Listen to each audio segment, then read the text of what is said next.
കുറച്ച് ദിവസങ്ങളായിട്ട് നോക്കിക്കഴിഞ്ഞാൽ സോഷ്യൽ മീഡിയയിലുണ്ടെങ്കിൽ ഇത് കണക്ക് രേണുവിനെതിരെ ഭയങ്കര നെഗറ്റീവായുള്ള കമൻസും കാര്യങ്ങളാണ് വന്നുകൊണ്ടിരിക്കുന്നത്.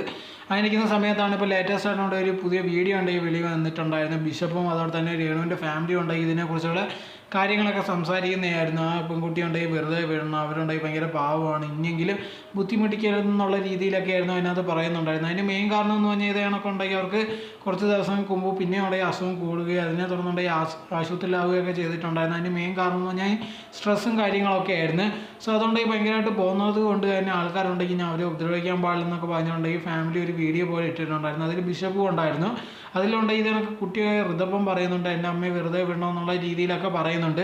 സോ ഇങ്ങനത്തെ ഉള്ളൊരു സ്റ്റേജ് വരെ എത്തി. ഇപ്പോൾ അവർ ചെയ്ത എന്തെങ്കിലും കാരണം കൊണ്ടായിരിക്കും നമുക്ക് അങ്ങനെ തോന്നിയത്. എന്നാൽ പോലും ഉണ്ടെങ്കിൽ ഇങ്ങനത്തെ ഉള്ളൊരു സ്റ്റേജ് മാക്സിമം ഉണ്ടെങ്കിൽ അവരെ ഉപദ്രവിക്കാതിരിക്കുക, അതാണ് മെയിനായിട്ട് ചെയ്യേണ്ടത്. അതല്ലാതെ പിന്നെ അവരെ ചെന്ന് ചൊറിയുകയോ അല്ലെങ്കിൽ അവർക്കെതിരെ ഒരുപാട് നെഗറ്റീവായിട്ടുള്ള കാര്യങ്ങളും പറഞ്ഞ് അവരെ ഭയങ്കരമായിട്ട് ഉപദ്രവിക്കാൻ നിൽക്കുന്നതിനേക്കാൾ ബെറ്ററായിട്ട് ഇത് തന്നെയാണ്. അവരുണ്ടെങ്കിൽ വെറുതെ വിടുക, അവർക്ക് എന്തെങ്കിലും കുഴപ്പം വരാതിരിക്കട്ടെ, അങ്ങനെ തന്നെ നല്ല രീതിയിൽ മുന്നോട്ട് പോയി അസുഖങ്ങളൊക്കെ മാറട്ടെ. അതിന് പകരം ഉണ്ടെങ്കിൽ നമ്മളെന്തെങ്കിലും ചെയ്തിട്ട് അവർക്ക് എന്തെങ്കിലും പ്രശ്നം വന്നു കഴിഞ്ഞാൽ തീർച്ചയായിട്ടും ഉണ്ടെങ്കിൽ അത് ഭയങ്കരമുള്ളൊരു നിരാശയുള്ളൊരു കാര്യം തന്നെയാണ്.